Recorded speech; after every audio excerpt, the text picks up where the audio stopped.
prosecution outlined how accounting practices fuck? commonly did not. What kind of likeness is that? If they were great artists, they'll be in a museum. Evidence today may signal at least one. I'm fucking fodder for cartoonists now.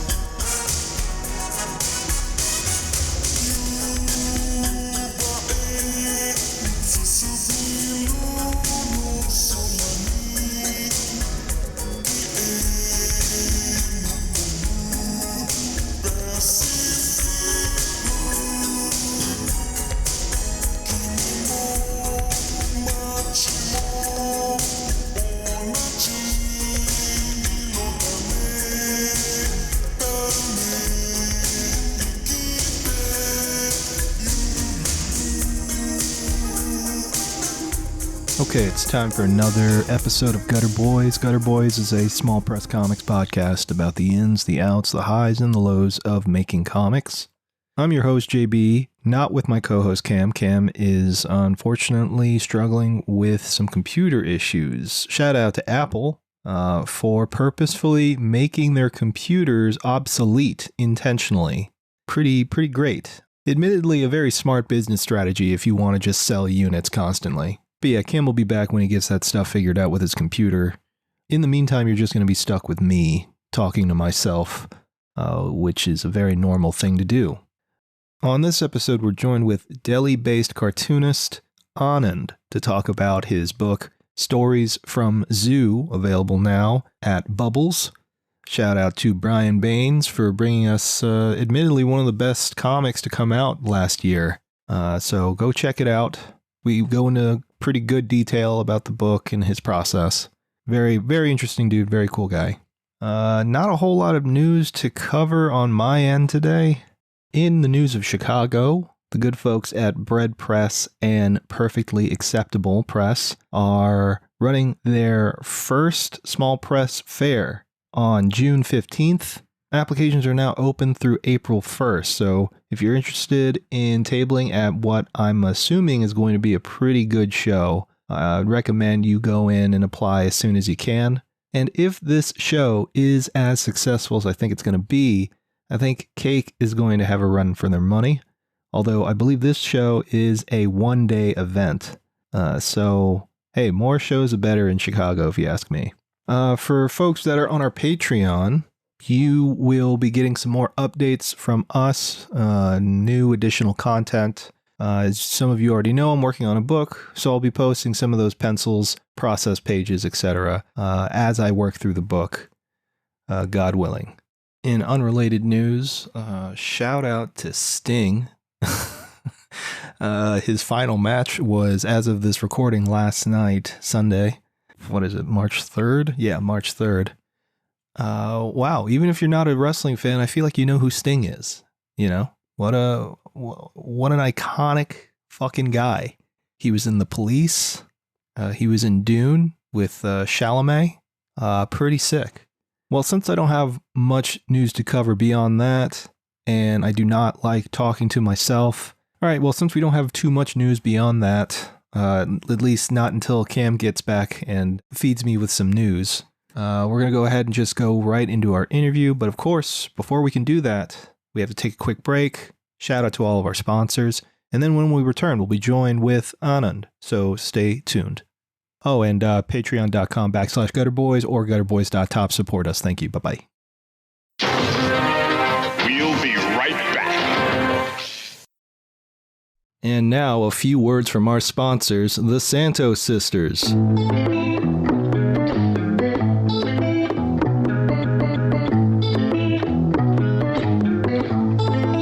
Si ocurre algún problema, no temas que enseguida las hermanas Santos aparecerán para salvar el día. Hey, a María Lana, son dos hermanas, tan calientes que te matan con su encanto. Y los villanos, hagan lo que hagan, no son rivales para la hermana Santos. El mal con su magia, ellas detendrán. No importa el problema, en cualquier situación con ellas contarán. A plena vista solo son chicas normales, pero cuando los problemas aparecen son superheroínas muy sensuales. Santos, las hermanas Santos, como ellas no hay tantos dispuestos a luchar. Santos, las hermanas Santos, como ellas no hay tantos dispuestos a luchar. Purchase your tracks today.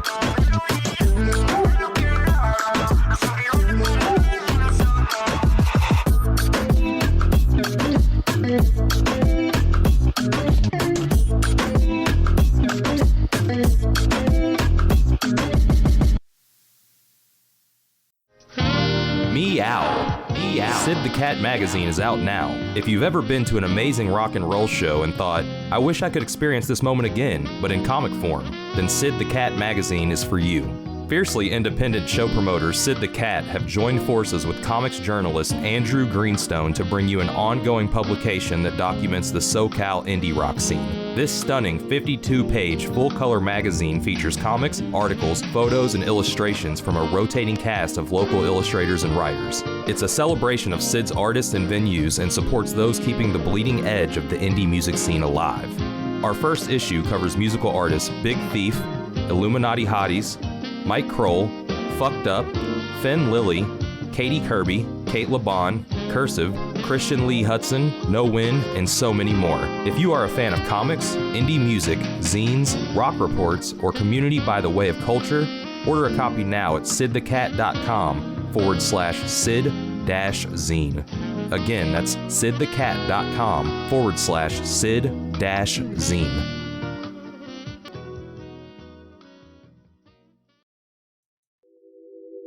Athenium Comic Art is an original art website for some of the best cartoonists in the business. They currently represent Remy Boydell, Marie Capelle-France, Nicole Gu, Jonathan Hill, Emma Hunsinger, Casey Nowak, Micah Song, and Tilly Walden. Athenium Comic Art gives fans the opportunity to own an original piece of art from their favorite comics and support the artists that they love. In their short time in business, they've already shipped many iconic pages out to hardcore fans across the globe. Don't miss out on your chance to own a one-of-a-kind piece of history. Check out their website, atheniumcomicart.com, and type in Gutter Gang at checkout to receive free shipping on your first order. Again, the website is atheniumcomicart.com, and the code is Gutter Gang.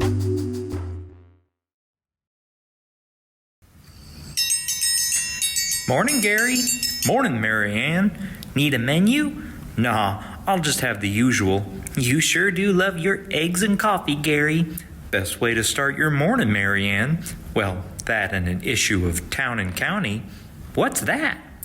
Town and County is a new comic series written and drawn by cartoonist Alex Nall. He's that guy that wrote them books about teaching and that Mr. Rogers feller. Oh, he was such a nice man. The first issue is 36 pages of black and white comic stories with beautiful color covers and features 6 stories about folks in our little township here in Illinois, like Susie Barber, the house cleaner that uncovers her client's dirty laundry, if you know what I mean, and Stanley Pepper, that big feller that just lost his job and took to drinking every night at Bugs's Tavern. Well, ain't that something? Town and County is published by Ivy Terrace Press, headquartered in Chicago. Chicago? Who would want to live there? So dirty. Each issue comes with a copy of the Hometown Hero, our little town's newsletter, and it's only $8. $8? Where can I get it, Gary? You can order a copy of Town and County on the internet at StoreEnvy/Alex Nall Comics. Oh, there's your breakfast, Gary. Thanks, Marianne.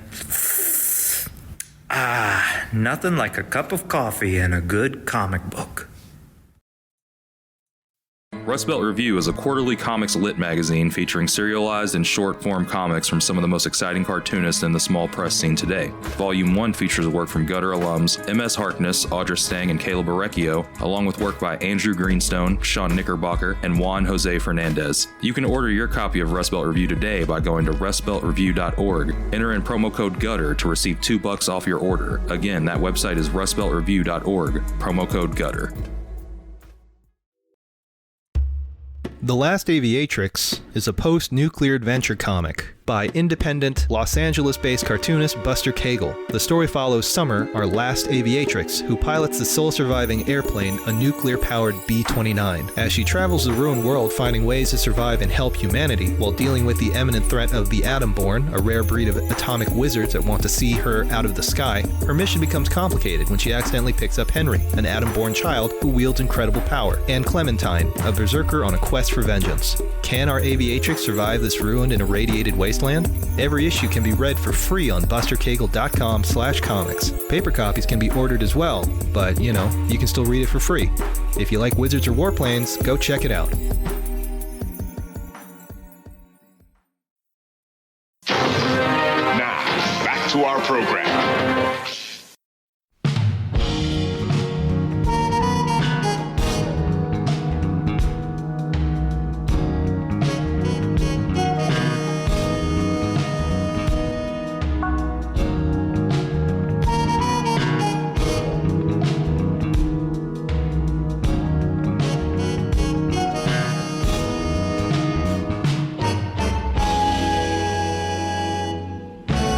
Alrighty, and welcome back from the break. Today, an episode a long time in the making. We have Anand from Delhi here today. You are probably familiar with their work, Stories from Zoo, that Brian from Bubbles published recently. But before we get into all that, how are you today? I'm good. How are you guys? Hanging in there. Yeah. Just another day in paradise. Yeah. So I actually wanted to ask you something before we get into comics talk. I was looking on your Instagram and your stories. Are you working on a television set or something right now? Oh, no. I was just helping this friend out. He was basically making stock footage for his website. So it was some low budget thing. So he asked me to come help him out. Oh, okay, cool. I didn't know if you were involved in that scene or something like that in addition to comics. So No. yeah. Are you a full-time artist? Yeah, I don't have a job. So yeah. So it's mostly just comics or freelance illustration work and selling stuff. Now, just because, you're located in a different country from us, like the freelance process there, is it a really big grind like it is here in America, trying to make ends meet like that as an artist? Yeah, I mean, I guess so. And plus, because I studied sculpture in college, so I don't really have like a foot in the industry, so to say, because I feel if you're studying something particular, you make connections while you're studying that. But I was in the sculpture department, so I didn't really. I mean, I was mostly making comics and animation while I was there, but still, so I feel like I don't really know the proper way to do it. All the commission works that I've gotten are through my comics work. So, but yeah, I would say, I mean, some people, I guess, have figured it out. They do have agency representation, or, they've been doing it for a while, or they just work at some agency as illustrators or graphic design. So, but yeah, it's definitely grind. Yeah, you mentioned you went to school for sculpture. Are you still doing any kind of sculpting at all? Yeah, I make small sculptures, small plaster of Paris sculptures, just to sell. But also, I mean, it's fun making them. But, people, I guess, like to collect that more than comics in some sense, because it's more appealing. Are you making just sculptural pieces, or are you also doing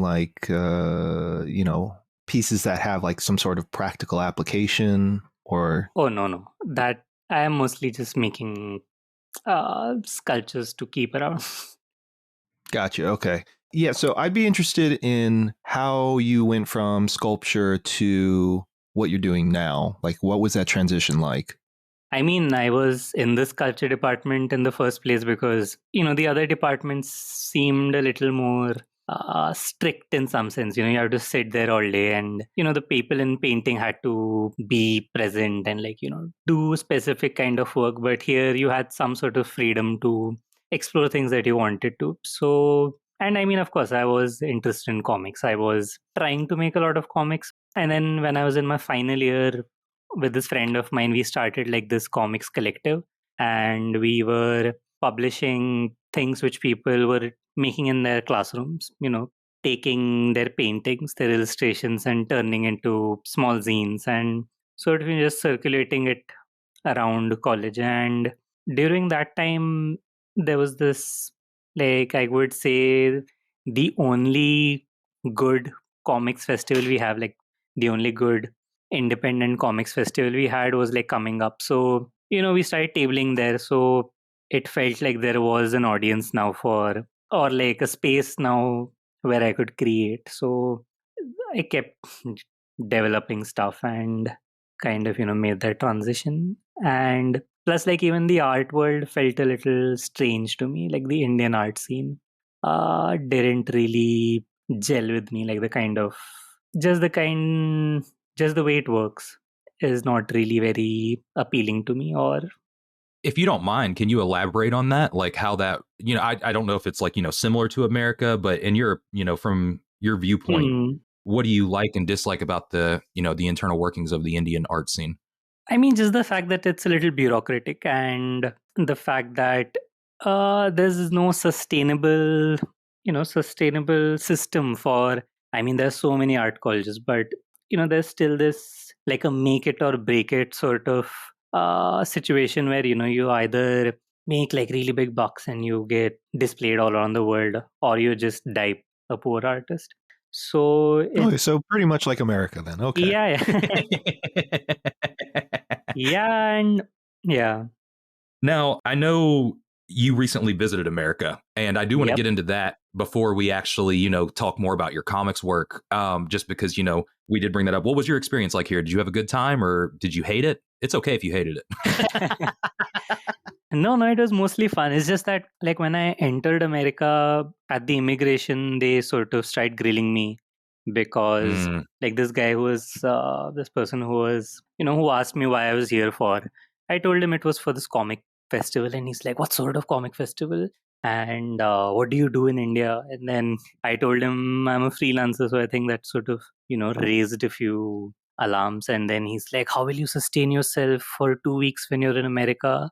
And then he like kept me aside, and then this other person came, and like they started grilling me about like who called me here, and like how much money I have, and what will I be selling, and how much I'll be So selling invasive.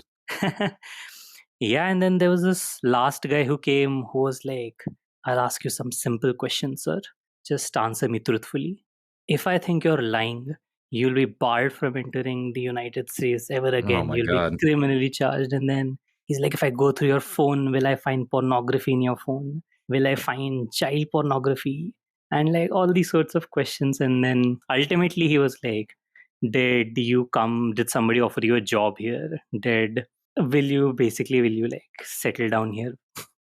But yeah, I mean, it was for short run, so I guess they background checked me or something, but they let me go. But it was after like this 17-hour flight, it was this very jarring sort of hit as soon as I entered. But I mean, short run was obviously really good. It was really lovely. Yeah. So that was your first American comic show, correct? Short run? Yeah. Are there any huge differences you saw between American comic festivals and, where you're at, and any other international comic festivals you've done as well? I mean, it was definitely much, much bigger than the Indian festivals. And, in the sense, I guess American, like even the alternative comics circle is like an industry. It has all these, there's so many publishing houses. And here, I guess, in terms of independent comics publishing houses, there are probably only a handful. And most of the people are like self-publishing or doing their own thing. And yeah, I mean, I guess it's the scale, and also the fact that everybody was really into the thing. And I guess there is a certain level of dedication that I found with American artists, in terms of their craft and what they were doing. I mean, the only other international festival I've gone to is Fumetto, which is in Switzerland, but that was like a really long time ago, and like my understanding of comics and the comics world was much more different than what it is now. So so I couldn't, yeah. So how much child porn did you have? No, that is very bizarre how specific that is. Yeah. And I mean, so like, here's the thing, for Americans to preach so much about freedom and protecting your information. What a crazy thing to ask somebody first coming into the country. Like, so invasive. Like, I can't even believe that shit, actually. I mean, it's not that surprising. I can believe it, but it's just, wow. Like, wow. I guess that's how we do it over here. Just thugs. Biden's America, folks. Yeah. Yeah, just America in general. Yeah, I was actually aware of your work. I think I found you on Instagram a couple years before the Bubbles book was published. And I think you had done single issues of Zoo because this is a collection here.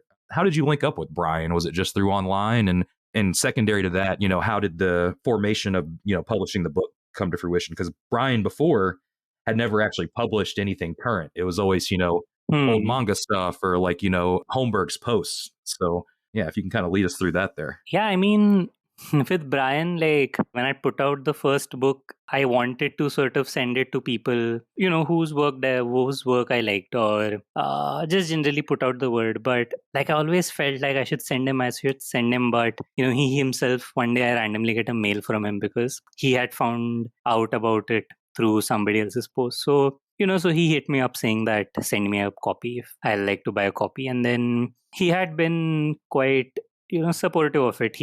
When I had the second issue out, he had kept a few issues in his web store. But I mean, with Brian, it has always been like, I have something in my mind which I keep procrastinating on. Like I'll share it with him and then he himself comes up with this idea. So I don't have to do it.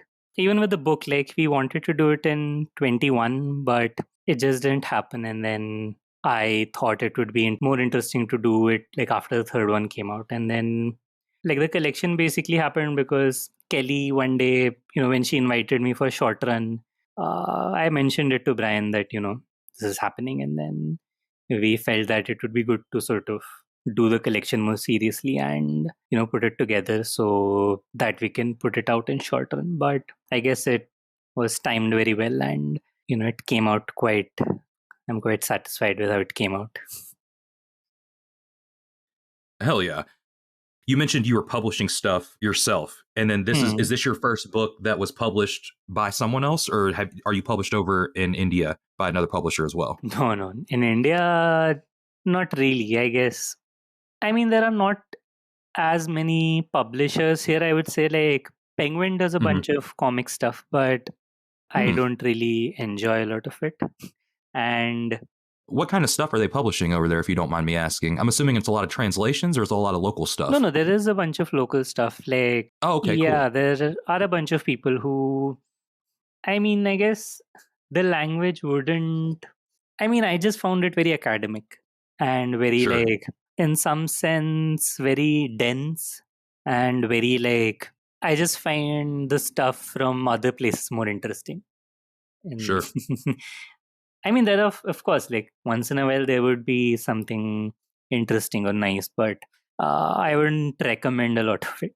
And so, I mean, that's also why it just felt like, that would also be a lot of like, if I wanted to get published in India, it would be a lot of like I would have to explain the work a lot for it to get to like an published. editor? To like an editor or just to the publishing people. Like I would have to make them understand my work, and so it never felt like an option to approach a publisher in some sense. It always felt it was much more easier to do it myself.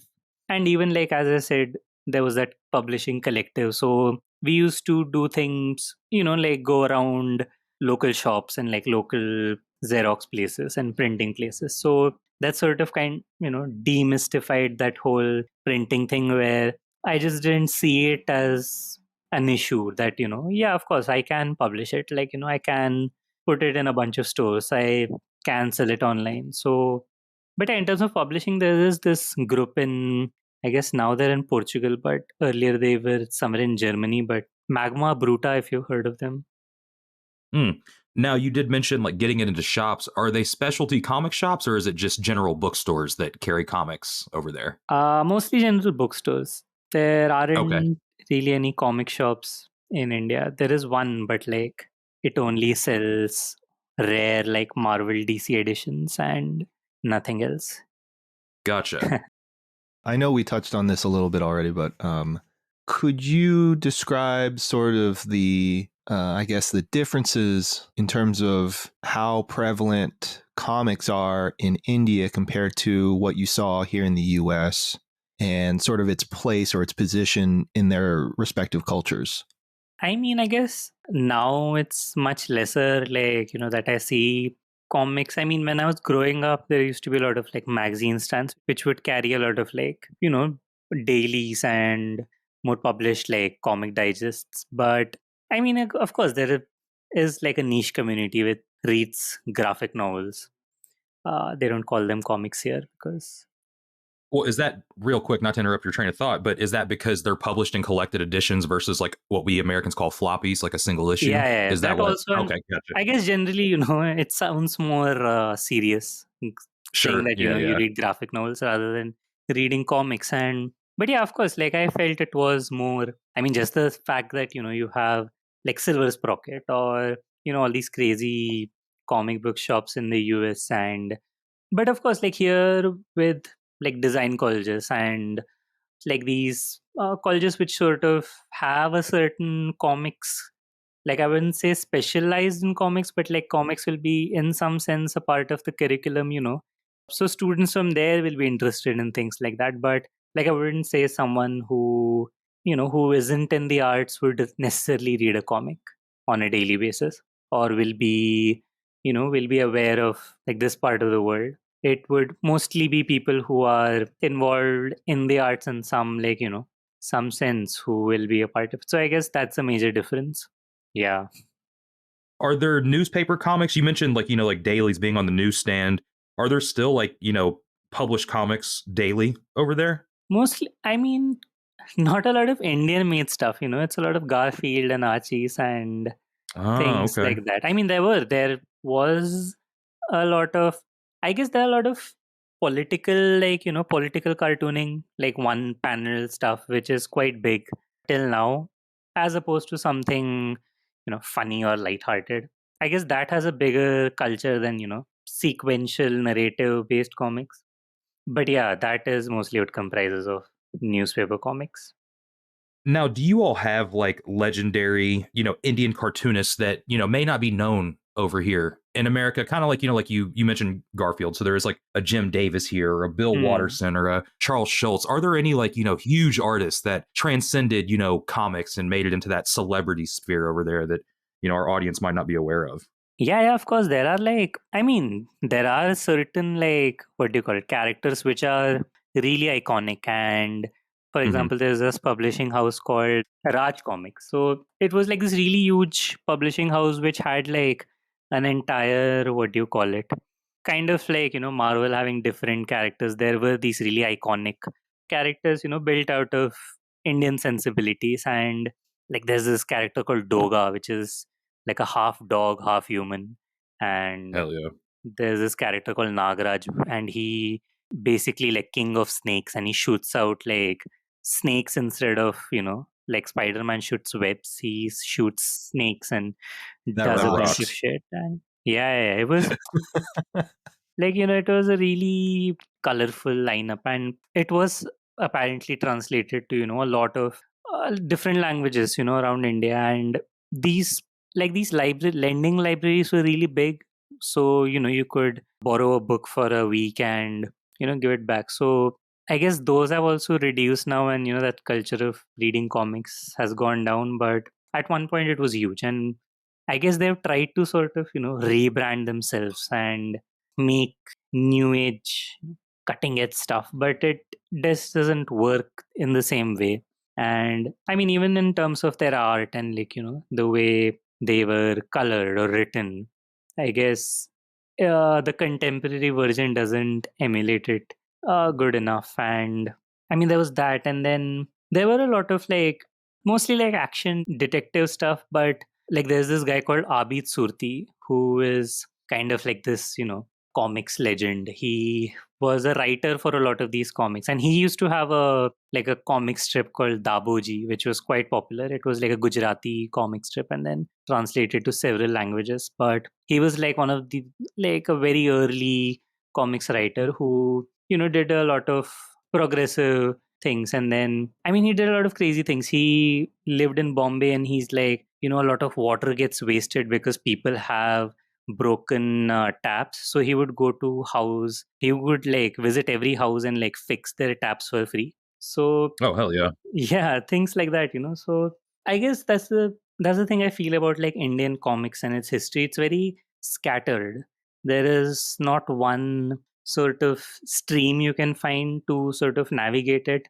Even now, I guess, there is this sort of, I wouldn't say mainstream, I wouldn't say it's, the reach is as big as like its Western counterparts, but it still exists. But, I never really see anyone read it, but I see them at Comic Cons putting up stalls. But like I just never could figure out how their, how the what their circulation modules are, or what their, how they are sort of circulating these things. But yeah, of course, there are comic legends in India, and like I said, cartooning, like political cartoons. There was this really iconic cartoonist called R.K. Lakshman who had this common man character who would, and it's just like satirical commentary on like current times. So there were a lot of like things like that. Now, as far as your exposure to Western comics, how did you, go about finding those? Is it just mainly, consumption through the internet? Because I feel like, the circles that you're involved with here in America, like the, being published with bubbles and everything, that's the underground here, so I am curious to how you find that stuff. I know with the internet, I guess it's kind of easy, quote unquote, but as far as like, American comics and your exposure to, more alternative work that you make, how did you get started down that road?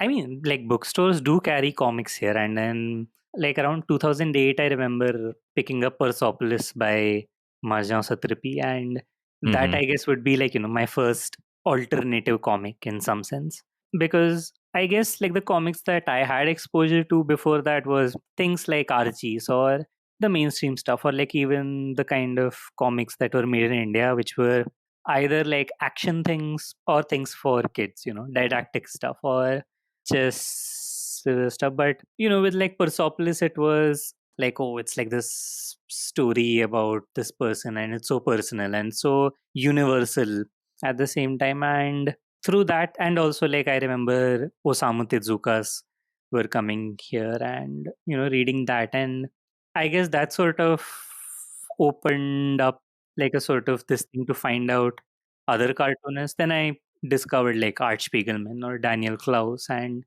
all of these, Robert Crumb and all the usual suspects of. Sure. Yeah.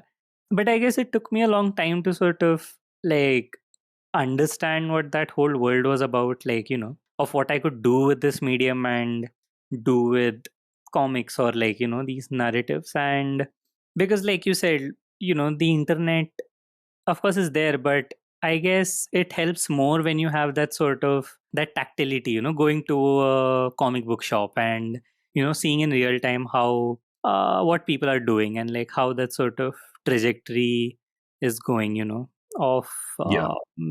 yeah.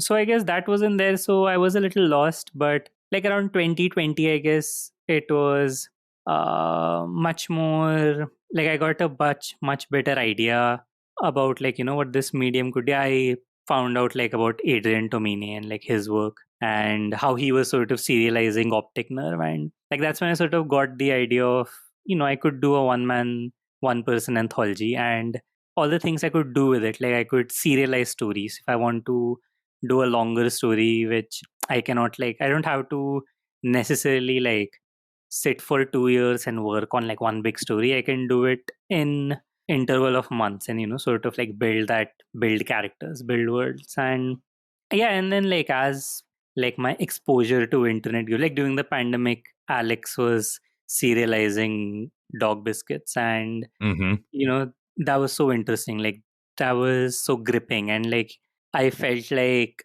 this is something which can be done, this sort of, because before that, as I said, I was in art college, and I guess there was some sort of influence of on like my narratives or how I was approaching comics in it. Like it was very, in some sense it was just paintings with like captions under them. So with this I felt like, oh, I could really use how I could use dialogues, or how I could use settings as a story, like you setting it in a certain, like an institution, or like, how their atmosphere can also tell stories, how their backgrounds can tell stories. And the first story I actually worked was the one in the collection, the Lovers in the Metro one.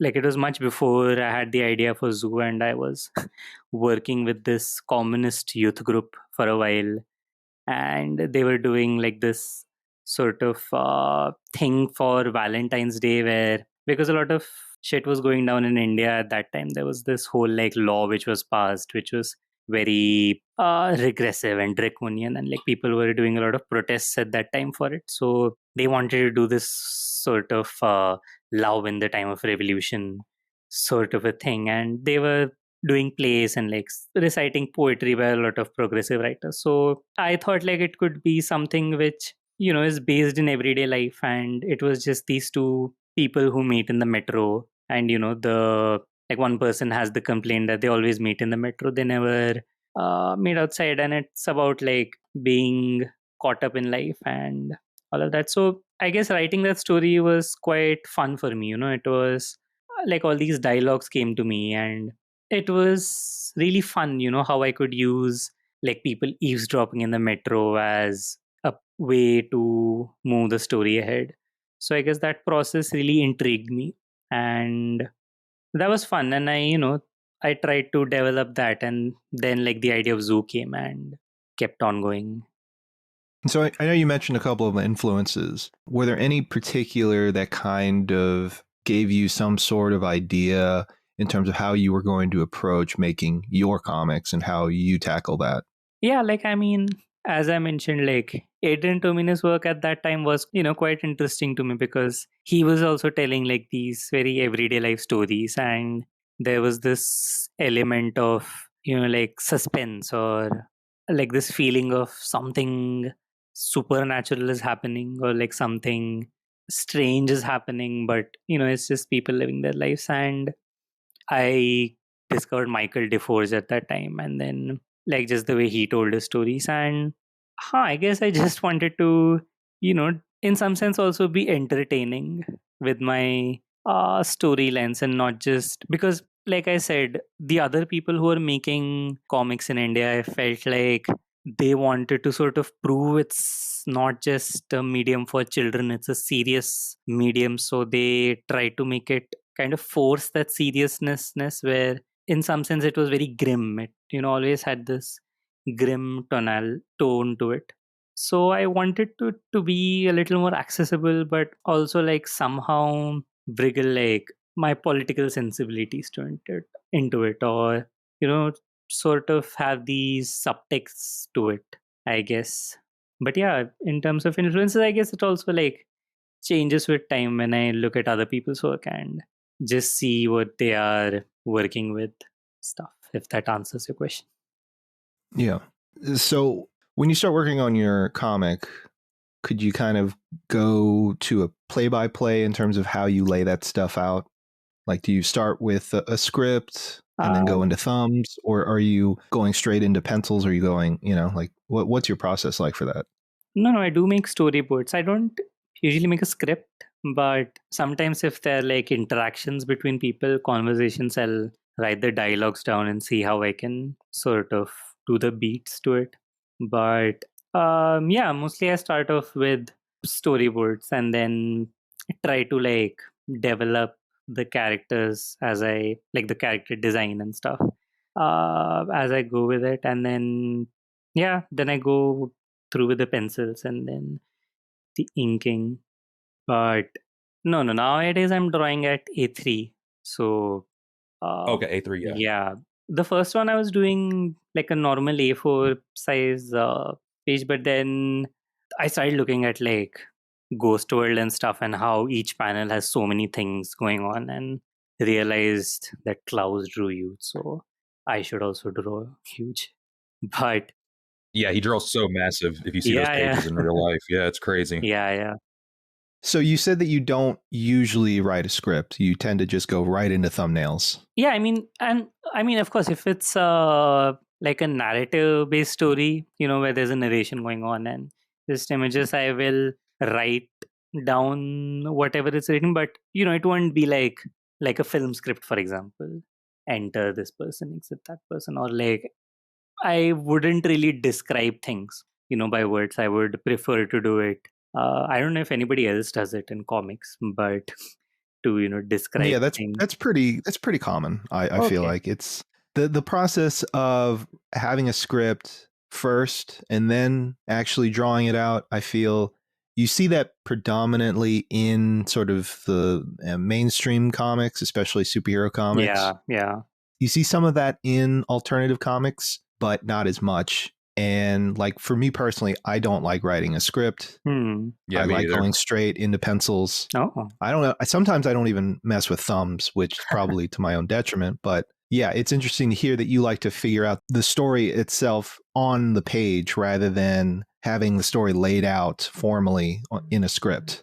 Yeah, I mean, because I feel there is much more space to sort of change things, Yeah, visually, because I guess when you're writing it, you are sort of trying to explain visuals or sort of, but of course, when you draw it, it's completely different. right. So I Yeah. prefer to sort of have that coordination in between those things, I guess. And also, like, Oh, well, I was going to say, so as you're drawing it and you're figuring out the beats and thinking, okay, dialogue is here, so this character has to interact with this person or whatever. So you are writing out that dialogue as you're drawing? Yeah. And I mean, as I said, Yeah. sometimes I'll write the dialogues down first, but yeah, pretty much. Okay. Yeah. I want to kind of talk about like, and this could just be me speaking from a place of ignorance here, but as far as like the audience that you make, well, I don't want to say that you make work for an audience, but if you're putting comics out for consumption, I mean, clearly there's going to be an audience. Do you feel like there's a juggling act between making work for, an American audience versus, your local audience, or is it kind of just the same? I guess I don't want to make that, you know, what do you call it?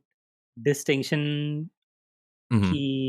I think the only thing I've changed for when I realized people outside of India might want to read this is maybe language, because the first issue there were two stories in Hindi, so from the second issue I started writing only in English. But like, I didn't want to compromise certain things just because someone who's not here would read it, like in Right. terms of the dialogues or like the references, because I feel like I don't think American comics would, at least mainstream ones, won't like compromise just because someone out there will read it. They just go on about whatever they want to do. So it just felt like, and also I'd seen a lot of Indian comics. I know I mentioned this a lot, but Indian comics are kind of my point of this thing where I'm like, I shouldn't do this, so then it'll work for me.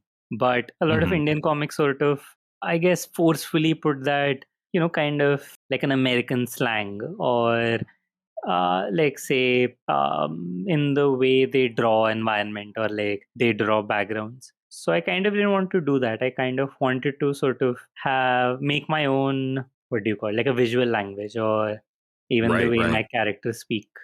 So I don't think I have it in mind that, oh, someone from Europe is going to read this or someone from America. Right. I just power through. Good. Yeah, no, I think that's great. I just didn't know if like, having work, in international markets, I didn't know if that affected the process at all. So I was just curious about that. Going back to writing the dialogue and making these stories, are you writing these in English? Or are you writing them in Hindi? Or like, what does that process look like? No, I'm writing them in English itself. And I guess sometimes, the way I guess I think also, because my mother tongue is not Hindi, it's Konkani, which is spoken Mm. like to the south of India. So Oh, okay. I feel like my English is also, I guess all of my three languages are like translations of each other, and everything gets sort of mixed up and, put out. So, but I guess no, it's always in English itself, but I guess the nature of that English is questionable. So, well, I mean, your English is really good, to be fair, but have you ever thought about writing these stories, or has there ever been an instance where you've written your comics in your native language? and then translating it for, say, a Western audience? Or is it more just predominantly you're just focused on writing these stories in English and that's always been the case? Yeah, I mean, like, I don't think people will read it if I write it in Konkani. Also, like, the Konkani I know is a very specific dialect to like the specific area. So, it changes within for like every state, So I guess I also, because I wouldn't find audience, and I mean, it would definitely be interesting to do it and give it to my relatives or something. But no, I guess I've always never really, thought of, I've never really done it that way. And is that sort of like, so if you want a readership that's, say, in India, that's more local, is the population there, they are receptive to just reading English comics, or is that more just in general a strategy for a broader audience outside of India? Yeah, I guess it's that, because also within India, if you see, every state has a different language, and it would be hard to sort of do it only if you're, I mean, in terms of making audience for everybody in India, it would definitely be really hard because there are so many languages, and then every language will have different dialects and it has a different script. So even when I'm writing in Hindi, also like my Hindi, like my, what do you call it?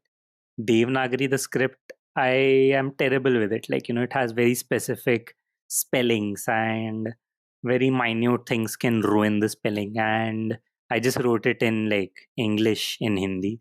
So I guess if you were to make something with the idea of like, everybody in, at least in India reading it, it would be quite hard. So I guess that is also why English sort of works, because, and I mean, it's not just the fact that, they cannot read it, but I guess generally there's this not, what do you call it, complete acceptance of comics where different age groups are reading it, or like different, as I said, people in different like fields are reading it. So I guess now the group of people who are predominantly reading it can read English, so it makes sense to just publish them and write them in English. But of course, it's like a big dream of mine to have some comic which like dailies or smaller issue works which are engage more with like drama or daily life, and have Right. them translated in different languages and sort of reignite that culture of having like a magazine stand everywhere and like people reading, which is there in like some states like Calcutta or Bengal, or there are of course people who at least they read it because of nostalgia, of having that Sure. sort of culture. But I guess in the mainstream it's not as much. Interesting. Okay. Like young people read a lot of manga, they read a lot of like webtoons. That's really big here.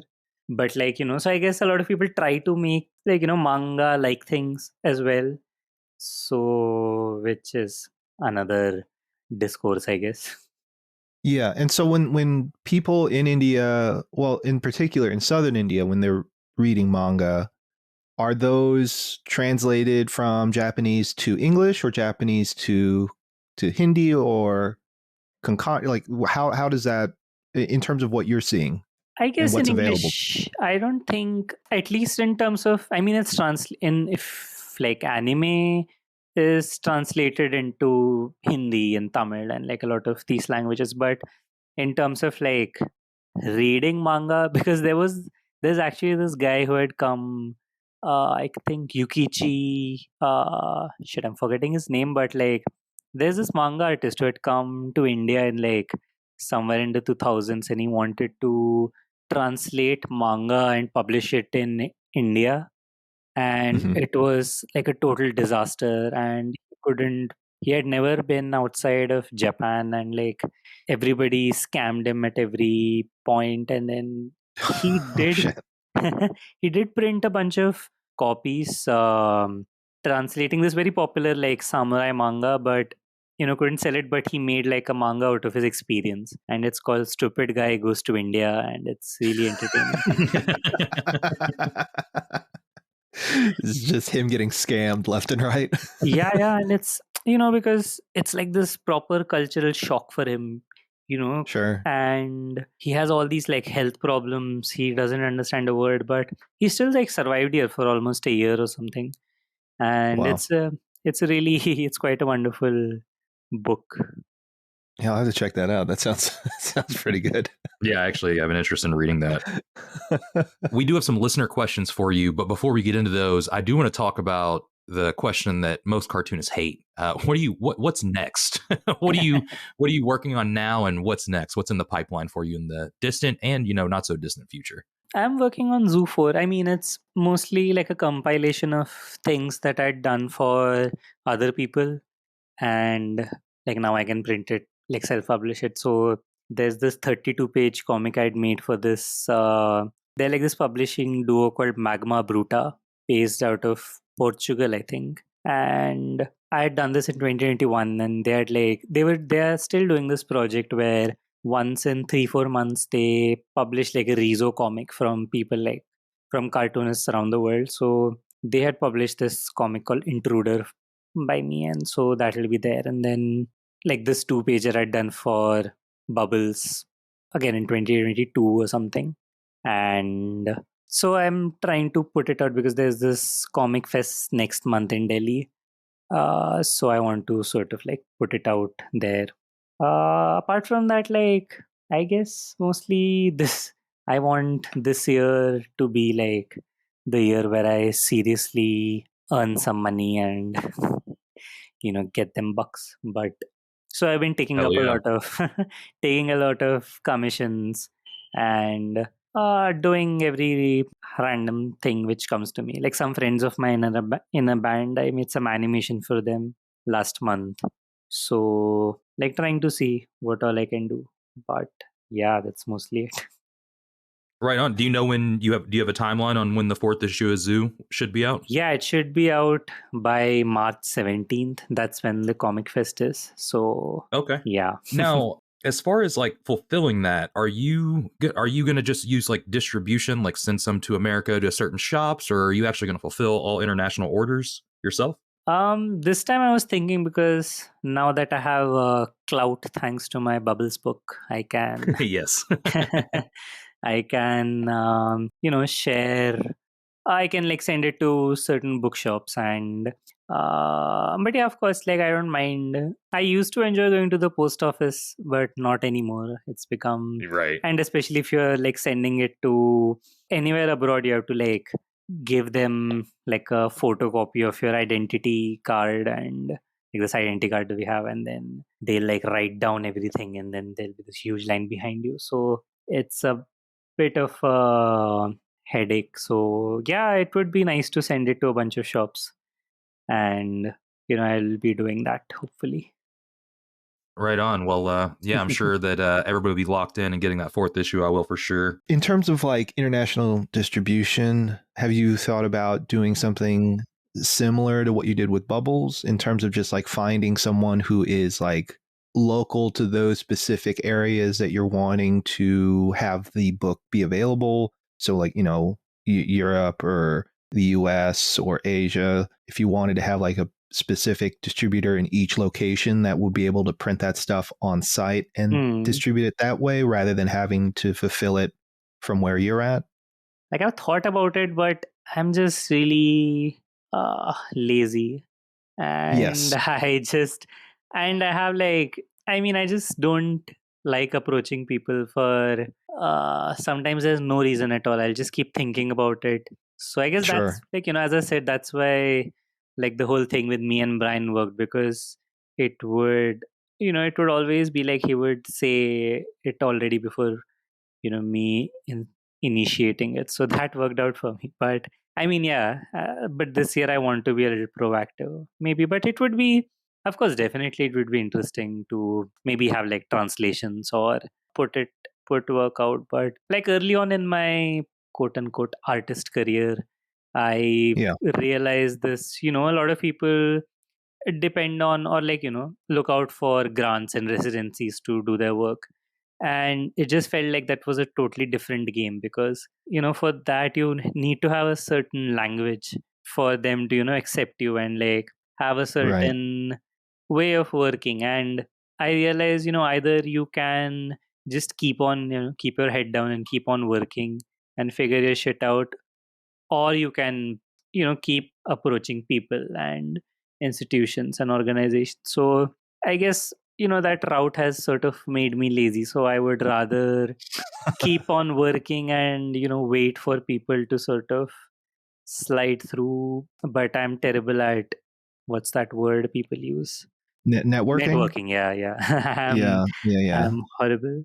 Yeah. Well, I mean, if anything, Brian, if you're listening to this and you have a new assignment, get some distribution for Anand. Yeah. Get him a European publisher, and then print his newest book and publish it that way too, locally. Distribute it. You can do it, Brian. You're a great guy. You can figure it out. We have faith in you. Yeah. My other question was, and if this is too invasive, you don't have to answer it. Huh. So you mentioned that you are not working a job, quote unquote, and you are full-time, 100% an artist, working freelance and working on your comics. So an ongoing trope within comics here in the US, at least, is, you'll have a comic artist who doesn't have a formal job, is making comics, doing freelance, and is therefore constantly broke and can't really get the funds to successfully support themselves. So there is the trope of the backpacking cartoonist, which is the lovely wife piggybacking and having their cartoonist on their back. Yeah. And in my situation, I'm the cartoonist on the back. Yeah, and the cartoonist and the individual, carrying them are completely fine with it because it's an understanding that like they love and support each other. They want to see their significant other succeed and follow their passion. So this usually works out for people who are able to get in that situation, I guess, or find themselves in that situation. So I guess my question is like, how are you able to sufficiently support yourself while being a full-time artist? I think it starts with, I live with my parents, which is not frowned upon in India. And sure, that's pretty standard. Yeah. Yeah, I guess it's normal for people to live with their parents. And there are some families where, there are 4 or 5 families staying, the same family, right, living in under one roof. And it's kind of like rude to leave your house and try to start your own this thing. But my parents are so my parents are supportive about my work, and I guess I do live a frugal life, as to say. So I guess that's how it works. And I mean, then also in 2019 I got this scholarship which dates back to 2008, because back then there was this channel called Pogo, which was this children's channel, and they used to do this award show every year where they had different categories for artists and sports people, children who were doing good in these individual fields. And this one year I won that award out of the blue. For I used to make a lot of animations back then, a lot of clay animations, and make these small films. So I got this. So they gave this winner a scholarship which matures in 10 years. So I got that right after college. So, and it was quite a good amount. So I felt a little lazy. I feel like if I hadn't gotten, if I hadn't had that to fall back on, I would probably get a job and be doing things. So I guess that is also one aspect why I am jobless.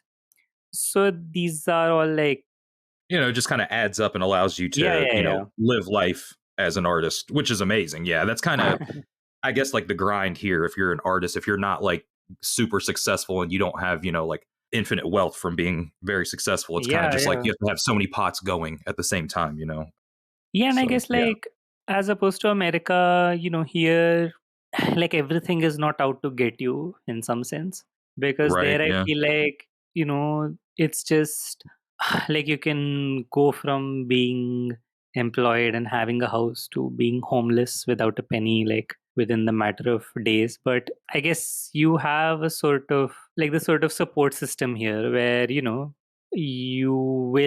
it won't be going out of the way for people to support you, or like to, sort of make sure that you are not that downtrodden, so to say, if that makes sense. Yeah, it'd be amazing, like a sense of community. Yeah. Yeah. So, I guess that's what, like, the only reason I've been able to not like support this whole career is staying at home, having support, having like once in a while having like a gig which sort of, gets me through with my day-to-day bills. So it's not been that harsh, but I guess it was important for me to sort of develop like a language of my own, have something. And it just felt like the people who are like working somewhere, it was quite difficult for them to sort of have a practice of their own. Yeah. Alrighty.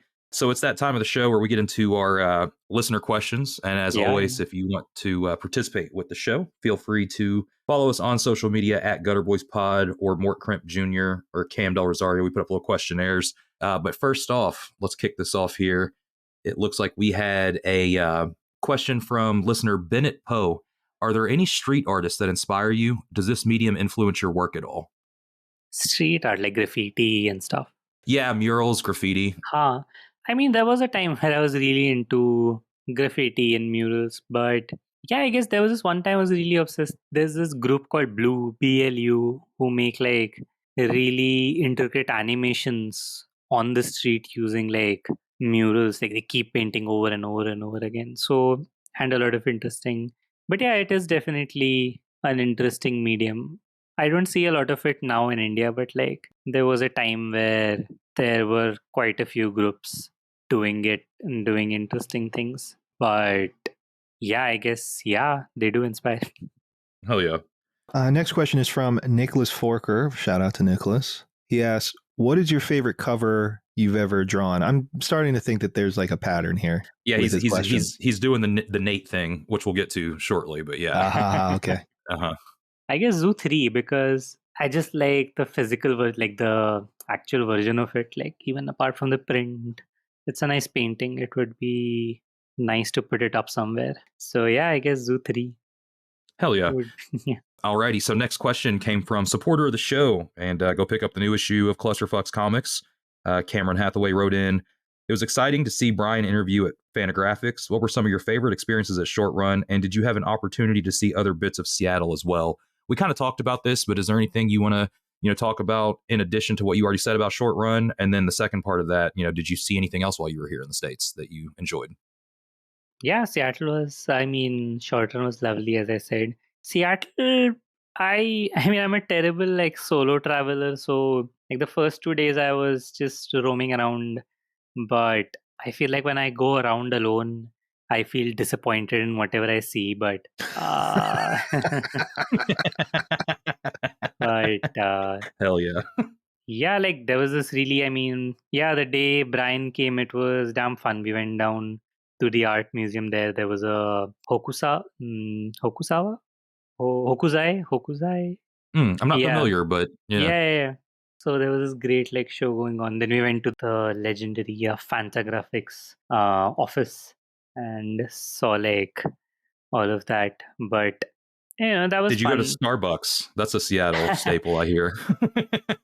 No, I was on my boycott Starbucks this thing. Hell yeah. Yeah. So, but no. But yeah, apparently they have the first Starbucks, but I don't know where. And it seemed like a pretty big city because yeah, like after the show one day, Kelly and Max and I were driving around and they showed me there's this troll there, like this giant troll below the bridge. And that was fun. Like that was nice, but no Starbucks for me. And then I went to Vegas because this relative of mine stays there. That was interesting. That was a Did you say Vegas? Yeah. Yeah, that's a crazy city. Did you gamble or go to the casinos?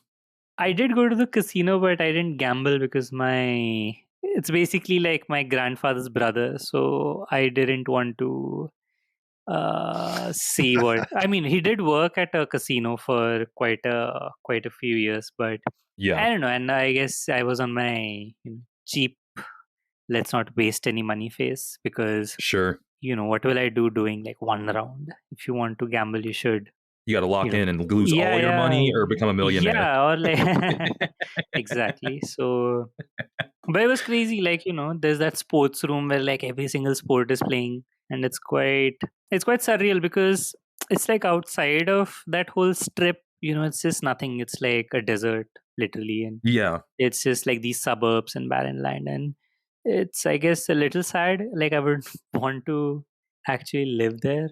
Yeah, Cam would be in real trouble if he went to Vegas. Oh, wow. I've gambled in the Vegas airport, and that's it. I'm not. Yeah, that's what I mean. Yeah, I'm not. You were at the airport. I couldn't even, because I had a layover. That's what I'm saying. Like, I haven't been to Vegas since I've been of age. Yeah, I would be dead. I would dead broke. Yeah, but you can't win unless you play. So yeah. Is there anywhere else in America you'd be curious to visit in the future? Like anywhere that you'd like to come back and see? I don't blame you if there's not. No. I mean, I'd love to go to Richmond, visit the home of bubbles. And also, the way Brian described it, it sounds like a lovely place. He's and I'll give him the benefit of doubt, but yeah, I'm sure it's nice. Yeah, I mean, and it would be nice to sort of visit for a longer time, maybe do like some projects, stay where cartoonists are, because like in Delhi, like there are not a lot of cartoonists around me who I can just go hang out with, talk about things. So it would be nice to sort of something like how like the residency MS Harkness was doing. That would be fun. Oh, I yeah, would, for sure. Totally want to be a part of something like that. But yeah, of course, let's see someday. Hell yeah. Next question comes from Instagram user Good Bad Comics. They ask, Dear Anand, how do I make my wife happy? The only thing that makes her happy is your comics. She's my wife, Anand. I want to make her happy. I hate you, Anand. Folks who might not know this, that's I believe that's your significant other. Yeah. Yeah. Yeah, I mean, just that's a whole other thing. You're dating a cartoonist, huh? Yeah. I am. Yeah. All right. Damn. Yeah. So it's fun. Like, we get to go to comic fests together, table together. So I like it. We'll have to get them on the show if they're up for doing something like that in the future. Yeah, of course. They are great. I love their work. I really enjoy it. They've been trying a lot of new stuff, which is going great. I'd love to send you some of their comics. Yeah, and you could follow them at Good Bad Comics. I did follow her back, so yeah, I'm very excited to see her work. Also breaking one of the cardinal rules: don't date cartoonists. Yeah, it takes a special kind of cartoonist to date another cartoonist. It's a very rare breed, but it seems like the ones that do link up are like fortified partnerships. Do you find any difficulty in that though? Like, not to like air your stuff out, but is there any kind of like professional, I don't want to say rivalry or anything like that, but is it hard to date another artist? Do you look to them for feedback and vice versa? Yeah, of course. And I guess she's quite good with feedback as well, my immediate reaction is like, how dare you, not to her, but like, right. Yeah. But then, she has a good eye. She does. It's good feedback. I'm sorry, I have to say, unfortunately. But I mean, I guess it's fun, because it's how do I put this? It's fun to sort of navigate what's happening around us and like crib about like other cartoonists together. So yeah, it's mostly fun, I guess. Not rivalry, but I guess there is some sort of healthy competition. Yeah. Which I guess it's everywhere. Cannot escape it. But yeah, I'm excited to see like, what they do. They're excited to see what I do. It's fun. I wouldn't I don't have nothing negative to say necessarily. At least we were trying to break you all up on an American podcast. So, all right. Well, whenever we have her on the show, we will ask her and hope she is just as nice and diplomatic. we might get some dirt on you. Might have to put it on Patreon. Just joking. All righty. So next question did come from Jazz Heiss. Jazz will be on the show soon. Do you remember the first comic you ever read?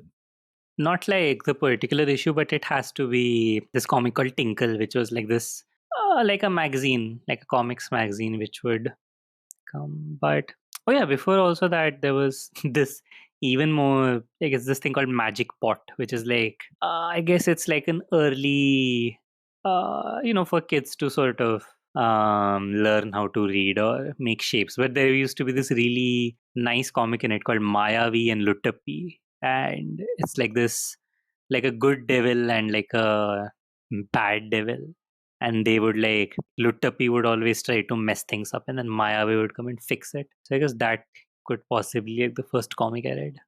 Hell yeah. Last question is from Nate Garcia Cartoons. What's up, Nate?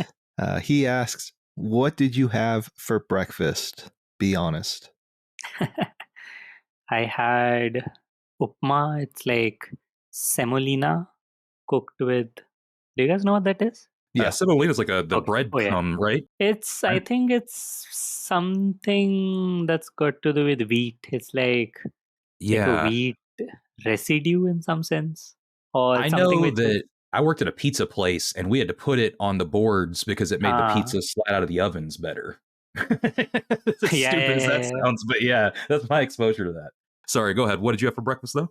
Yeah, it's like a dish made with semolina. Like you cook it with vegetables and cashews, and it's nice. Yeah, it's like I guess I don't think it's that healthy though. People do say it's healthy, but apparently it's healthy, right?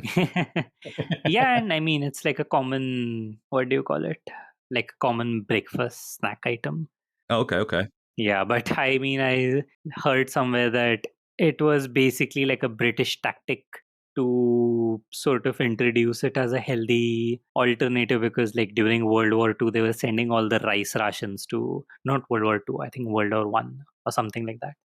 They were sending their rice rations like everywhere else, so they basically taught Indians that use this instead, and now we have semolina in our diet.